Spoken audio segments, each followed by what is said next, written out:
Bonjour frères et sœurs dans le Seigneur. Aujourd'hui, nous allons parler sur l'envie. N'enviez personne, le contentement est un don de Dieu. Galates chapitre 5, le verset 26 nous dit effectivement que ne soyons pas vaniteux. Renonçons à nous défier ou à nous envier les uns et les autres. L'envie, c'est un sentiment tout simplement qui nous pousse à désirer, à avoir ou à être à la place de quelqu'un d'autre. Dieu nous donne l'opportunité d'avoir ce que nous avons. Soyons contents. Par le travail, gagnons notre vie honnêtement. Si nous entreprenons un business quelconque, faisons-le honnêtement. Parce que si vous vous mettez à envier les gens, comme nous dit Proverbe 23, 17, n'enviez pas les pécheurs. Vous devez livrer votre cœur à la crainte de Dieu. Vous ne savez pas comment X ou Y a gagné les biens qu'il a, l'argent qu'il a, les hommes comme les femmes. On est dans un monde compliqué. L'amour de l'argent est la source de tout le monde, nous dit 1 Timothée chapitre 6, le verset 10. Beaucoup ont complètement détruit leur vie en ayant cette envie de vouloir gagner, d'avoir beaucoup. L'or et l'argent appartiennent à Dieu. Si Dieu nous bénit matériellement, financièrement, nous le glorifions.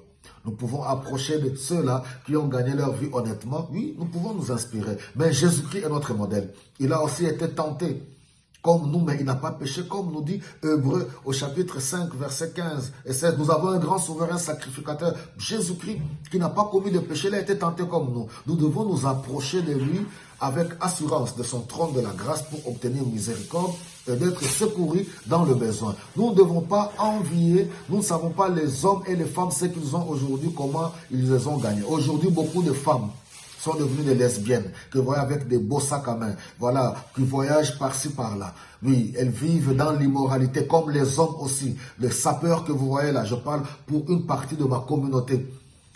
Ils s'habillent trop cher. Mais certains ne travaillent pas, même avec leur salaire, ils ne peuvent pas s'offrir des vêtements de plus de 10 000 euros. C'est-à-dire que certains sont devenus des homosexuels, certains se livrent dans des pratiques occultes, dans le monde de la politique, même dans le milieu des hommes de Dieu, ou dans le monde du showbiz. Il se passe beaucoup de choses. C'est pour cela que nous voulons interpeller à notre jeunesse aujourd'hui, jeunes gens étudiés, jeunes gens travaillés. Nous voulons vous demander, oui, pour vous qui avez des visions, vous voulez entreprendre, oui, priez Dieu, ayez une vision, travaillez, formez-vous, gagnez votre vie honnêtement. Parce que l'amour de l'argent et l'envie conduisent à la mort, conduisent à la destruction. Le jour du jugement, plusieurs vont pleurer, il y aura des pleurs et des grincements des dents. Voilà mes amis, je vous aime beaucoup. Que le Seigneur vous bénisse, portez-vous bien et